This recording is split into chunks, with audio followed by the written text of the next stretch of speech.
Bueno, vamos a recibir ahora a Liliana Lorena Bilicic. Va a hablar de animales no humanos como sujetos de derechos, fundamentos éticos y jurídicos, discriminación y especismo. Es abogada penalista, animalista, con especialización en Derecho Penal de la Facultad de Derecho de la UBA, colaboradora en materia de elementos de Derecho Penal y Procesal Penal del Ciclo Profesional Común de la carrera de Abogacía de la Facultad de Derecho de la Universidad de Buenos Aires, colaboradora y asesora legal de la Unión Vegana Argentina. La recibimos con un fuerte aplauso.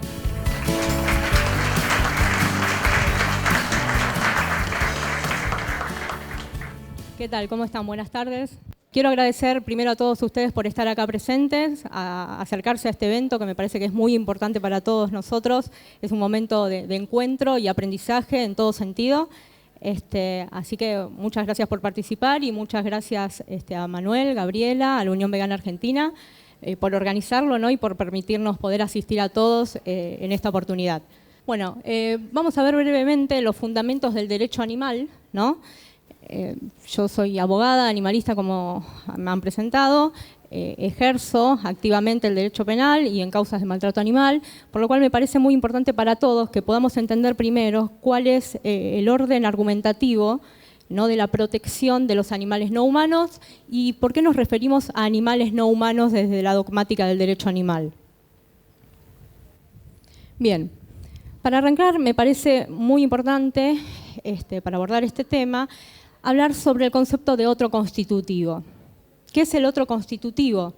El otro constitutivo es un concepto desarrollado por la sociología, la psicología, ¿no?, que determina nada más que algo que es diferente, algo que es ajeno a nuestra identidad. Algo tan simple como eso resulta sumamente complejo y da lugar negativamente a la discriminación que conocemos en sus diferentes aspectos. Veremos que el estudio de la igualdad, del derecho de los animales no humanos, no difiere en demasía del estudio de la igualdad del derecho de otros colectivos humanos que han sido, vulnerados a lo largo de los siglos por considerarlos otros. Consideramos que somos ajenos a ellos, somos distintos y negativamente los separamos. Vamos a ver que estos otros, con diferencias fácticas de diferentes tipos, fueron separados por sus diferencias raciales, culturales, de género, sexuales, religiosas, y oprimidos y desprotegidos legalmente, insertados gradualmente en nuestra esfera legal y moral a lo largo de los siglos, en un proceso de inclusión que aún continúa y es muy lento. Veremos los casos de violencia contra la mujer, de violencia de género, que han tenido una reciente protección en los últimos 10 años.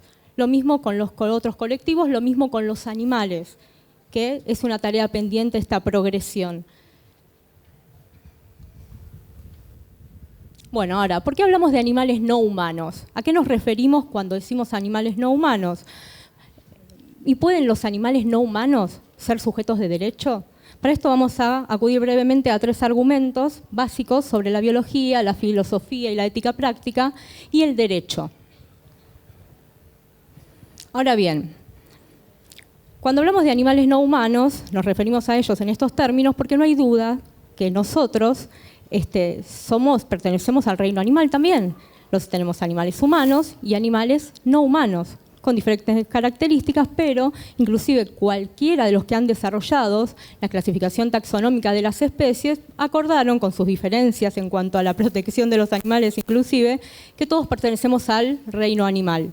Con mayor o menor exactitud y diferencia todos acuerdan lo mismo, desde Aristóteles como padre de la biología y hasta Darwin ha dado evidencias que el humano es una especie que pertenece al reino animal, ¿no? Por lo cual, básicamente, no hay dudas que los humanos somos animales y esta diferencia de animales humanos y no humanos, que es categórica, resulta sumamente útil para lo que vamos a ver más adelante, el reconocimiento de los derechos de los animales no humanos.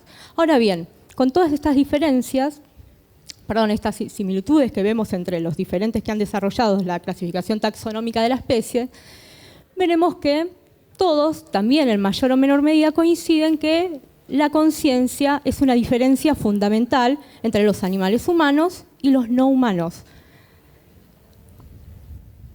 Ahora bien, vamos a ver que a lo largo de los siglos, de los años, este argumento también fue derrumbado junto con otros mitos que de alguna manera se utilizan para no incluir a los animales dentro de nuestra esfera moral y legal. Acá tenemos la Declaración de Cambridge en el año 2012, en donde 13 neurocientíficos se juntaron, hicieron un consenso de algo que es lógico y hasta redundante para todos, y es algo evidente, pero no para toda la sociedad. Acordaron en una declaración, en la declaración conocida como Declaración de Cambridge, que los animales son conscientes de sí mismos y del mundo que los rodea, ¿no? Por lo cual hicieron esta declaración que para algunos no es evidente, pero para dejar claro que para la ciencia no hay ninguna duda que los animales tienen conciencia. Entonces ya vimos, tenemos los animales, por qué llamamos animales, por qué hacemos la diferencia entre animales humanos y no humanos, y que la conciencia no es un límite para integrar el reconocimiento de los animales no humanos a nuestras esferas, ¿no? Morales y legales. Ahora sí, ninguno habló de la sintiencia. ¿Qué es la sintiencia? ¿No? La sintiencia no como la mera sensibilidad, sino como la capacidad de tener una experiencia subjetiva de dolor y placer. Esta sintiencia es la que va a dar lugar a intereses, y estos intereses van a ser la base fundamental para la igualdad de todos, ¿no? Todos animales humanos y no humanos. ¿Por qué? Somos conscientes, pero somos sintientes, no somos cosas. Animales humanos y no humanos compartimos la sintiencia. Hay una gran evolución filosófica sobre la consideración jurídica de los animales no humanos de muchísimos autores que no vamos a hablar ahora, pero para cualquiera que quiera acercarse y profundizar sobre el tema, podrán encontrar argumentos tanto en Pitágoras, en Descartes, en Aristóteles, positivos y negativos, porque los detractores también nos han ayudado a avanzar en cuanto al reconocimiento de los animales no humanos. Jeremy Bentham, Peter Singer, Tom Regan, Oscar Horta, Gary Francione, Martha Nussbaum y por último Wilkin Blica. Verán que hay diferentes fundamentos utilitaristas, salvando los argumentos que quizás no compartimos muchos de ellos, pero ninguno negamos que ha sido la base para ciertas teorías éticas en cuanto al reconocimiento de los animales no humanos al hablar de estos intereses que hablo de la mano de la sintiencia. Luego tenemos abolicionistas y demás, que como ya hemos nombrado, hasta llegar al extensionalismo. El extensionalismo, de la mano de Wilkin Blica y Sue Donaldson, hablando de los animales no humanos como conciudadanos. Imagínense que hemos avanzado en teorías políticas inclusive. Ya no hablamos solo de la sintiencia, la conciencia, sino que hablamos en términos políticos de animales y de la protección que deberían tener. Entonces, como dijimos, sintiencia-conciencia, sintiencia como prerequisito para hablar de intereses, y estos intereses son fundamentales para ser considerados moralmente en igualdad de condiciones, ¿no? De los animales no humanos de todos, como punto de partida al rechazo del especismo. Bueno, el especismo creo que todos sabemos este concepto, inclusive Richard Ryder, quien lo utilizó por primera vez en el año 70, no tuvo que explicarlo en su obra, dio por sentado que todos íbamos a entender, quienes lo leíamos, a qué nos referimos cuando hablamos de especismo. El especismo no es nada más ni nada menos que la discriminación de especies. Para entender el especismo tenemos que entender qué es el antropocentrismo, ¿no? Saber que el hombre se sitúa en una condición de poder superior al resto de los animales no humanos, inclusive dentro de los humanos mismos también este antropocentrismo da lugar a diferencias, teniendo dominación absoluta de humanos y de animales no humanos, decidiendo a quién le damos protección, a quién no, y cómo deben ser considerados moralmente cada uno. Vemos que los amamos a los perros y a los gatos, odiamos a las ratas y comemos a las vacas y a los cerdos. Esto es el especismo. Nos gusta el perrito porque es muy lindo, nos comemos al chanchito porque es muy rico. Y vemos que comparten estas mismas características, con el racismo, el sexismo, ¿no? Se trata de dividir, de separar al otro porque es distinto a nosotros, y nosotros somos mayoría si nos ponemos en una situación de poder porque somos personas humanas y podemos hacerlo.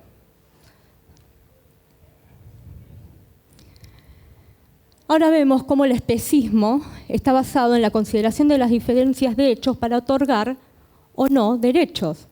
¿Qué son? Diferencias de hechos, sus cualidades, ¿no? A ver, ¿el chanchito se parece a nosotros?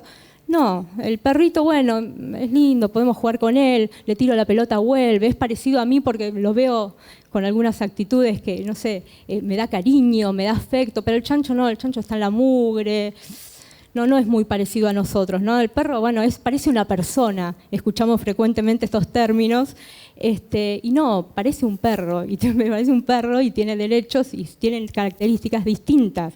Y esas cualidades o habilidades no tienen por qué ser parecidas a las nuestras para poder respetar los derechos de otros y para poder respetar el derecho de los animales no humanos.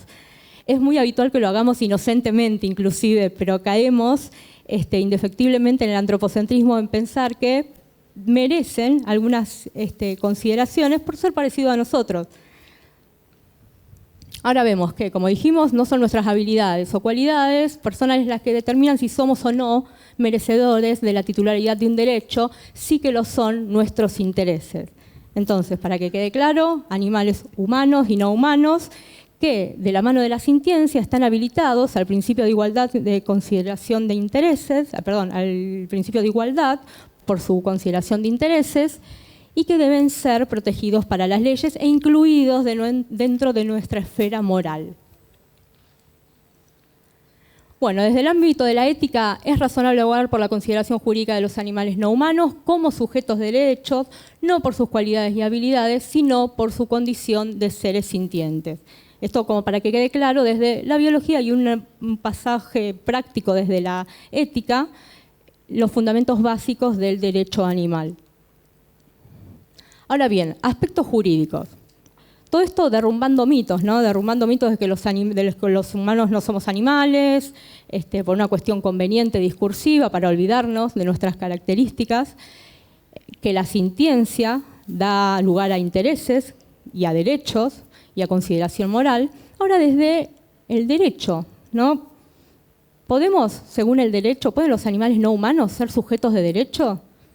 Primero y principal, tanto los legisladores como los juristas, inclusive desde nuestros hogares, tenemos que abandonar esta visión antropocéntrica, ¿no? Eso es principal, para otorgar derechos fundamentales más allá de la especie a todos los animales no humanos. El concepto de persona como sujeto de derecho, ¿puede ser extensible a otras especies? Bueno, ahora vamos a ver que sí, claro que sí. ¿Por qué?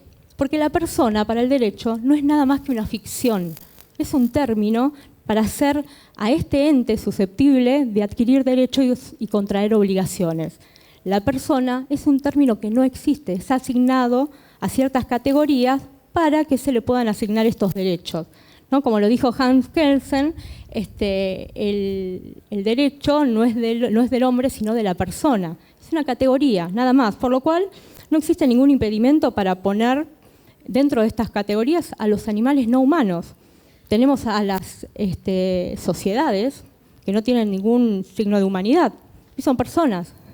Ahora bien, la capacidad. Algunos dirán, bueno, a ver, si dijimos que la persona es una categoría o un ente que se le asigna a determinado ser o no para adquirir derechos y contraer obligaciones. Bueno, los animales no pueden contraer obligaciones y los niños, las personas por nacer tampoco, los menores tampoco, algunas personas disminuidas en sus facultades tampoco, y sin embargo tienen derechos. Por lo cual, desde el derecho, la capacidad no es una excusa para no otorgárselos. Bueno, ahora vemos que para nuestro Código Civil y Comercial, los animales son cosas. Nada más lejano a lo que estuvimos viendo y nada más lejano a la realidad. Ningún animal es una cosa, los animales sienten y eso les da derecho justamente a ser reconocidos, a ser respetados y a que no sean vulnerados sus propios derechos. Ahora vemos que según el Código Penal y el Código Civil y Comercial hay una brecha abierta desde el año 54, más allá de que se derogó el Código Civil anterior, y la encontramos en la Ley 14346, que trata a los animales no humanos como víctimas. Por lo cual tenemos un Código Civil y Comercial que dice los animales son cosas, tienen dueños, son mi propiedad, y tenemos una ley 14346 que dice no, los animales son víctimas. Entonces, a ver, ¿son sujetos de derechos o son objetos? Vemos que existe una brecha muy importante que da lugar a la protección animal, agarrándonos de este término jurídico para poder avanzar en esa protección y decir, no, a ver, acá estamos llevando a la justicia una persona que maltrata un animal, no que rompe una cosa. Tenemos la ley Perón, en su momento, en 1891, la ley Sarmiento. Muchos confunden la ley Sarmiento con la ley Perón. La ley Sarmiento es de 1891 y actualmente no se encuentra en vigencia, ¿no? Es la ley 2786. Desde el año 54, con esta brecha que mencioné anteriormente, tenemos la ley 14346 que habla de actos de maltrato y crueldad hacia los animales no humanos. Hacia los animales, nombra, ¿no? Y vamos a ver que existen muchísimos artículos que tipifican el maltrato y la crueldad. Es una ley que tiene que ser modificada, que resulta hoy prácticamente deficiente para los casos con los que nos encontramos desde el derecho, pero que otorga protección y que habla de los animales como víctimas, ¿no?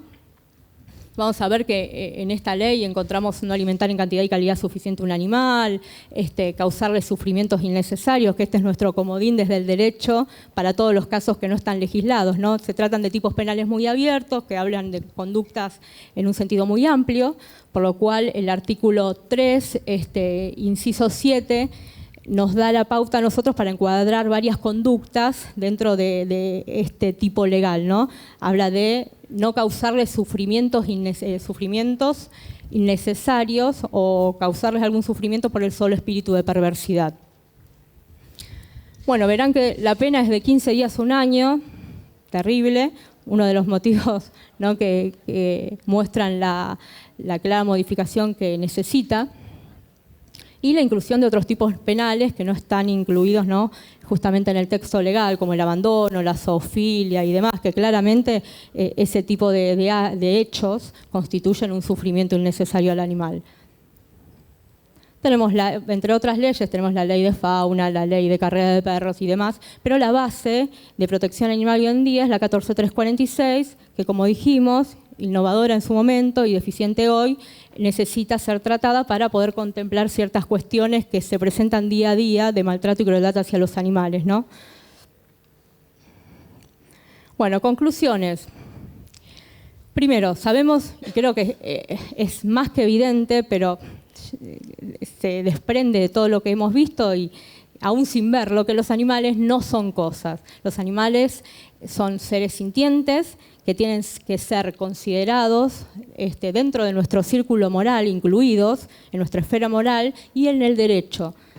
Tenemos que tomar conciencia todos y acompañar este nuevo paradigma en el reconocimiento de los derechos de los animales no humanos, usando un vocabulario adecuado, hablando de los animales no en términos de mascotas, sino pueden ser en animales de compañía. En realidad tampoco, para mí son familia, para cada uno los consideran de un modo u otro, pero hablar del término de mascotas me parece que perpetúa la cosificación del animal, no hablar de dueños, no hablar de propietarios, sino de cuidadores responsables, ¿no?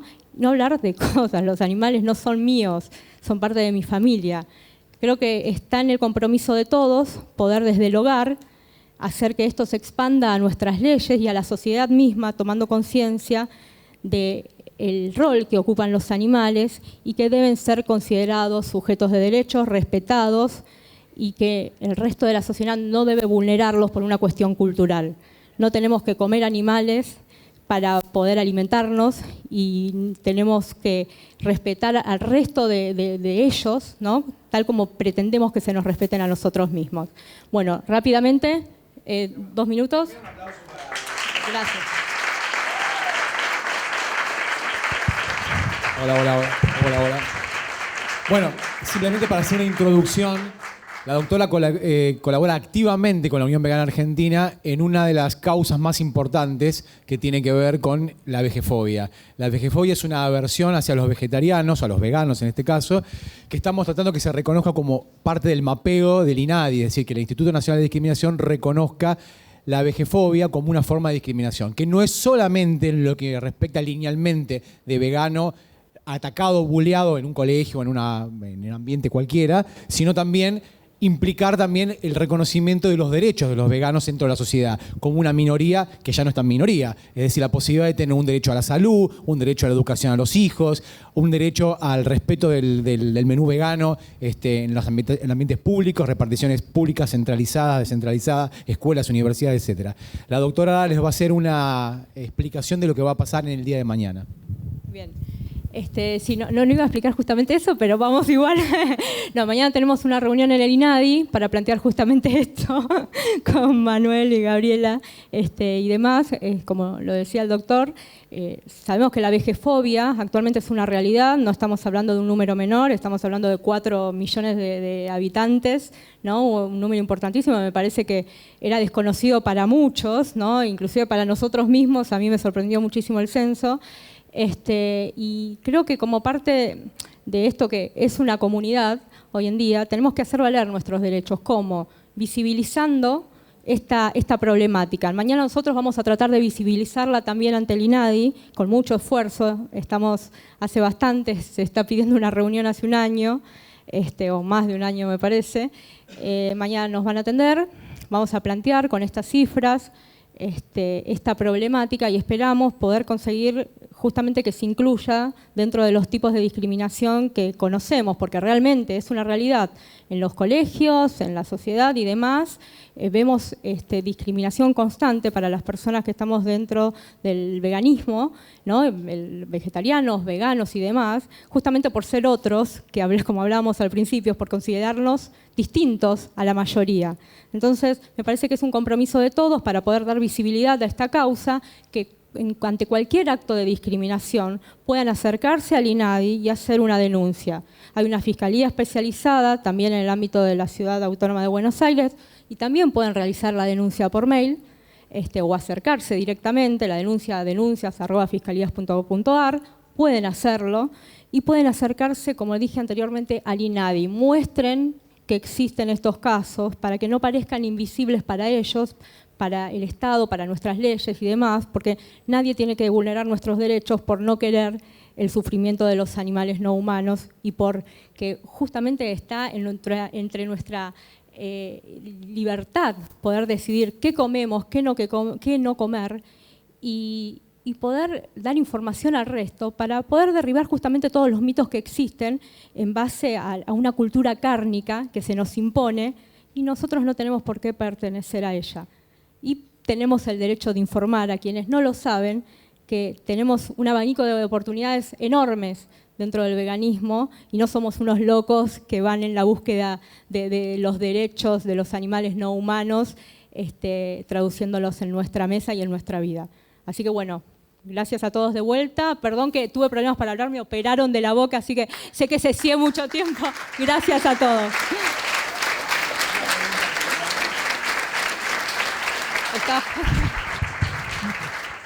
La vejefobia no es una forma directa de discriminación solamente al vegano, sino una forma de perpetuar el sistema de explotación de las especies de todas por uno solo. Entonces, cuando alguien ataca al otro y lo bulea, lo que está haciendo, en definitiva, no es solamente burlarse como hacían con Lisa Simpson. Te vas a casar con un tomate y no vives de ensalada. Lo que está haciendo es siendo un agente del carnismo, un agente del especismo, un agente, aunque no lo quiera, del antropocentrismo. Está siendo utilizado para ese sistema perverso de explotación de las especies. Así que es eso también la vejefobia. Y perdón, un minuto, paso parroquiales, un segundito. Los invito a todos, yo soy miembro también de una ONG que se llama Pájaros Caídos, Asociación Civil de Ayuda a las Aves, parroquiales, perdón. Los sumo a todos para quienes quieren integrarse o conocer sobre rescate de aves y el resto de los animales no humanos en general. Nos pueden seguir en Facebook y pueden hacer todas las consultas que necesiten. También tenemos asesoramiento legal por casos de maltrato animal. Y bueno, están todos invitados también a conocer la ONG. Bueno, ahora sí, gracias. Chao. Nos pedimos con un fuerte aplauso.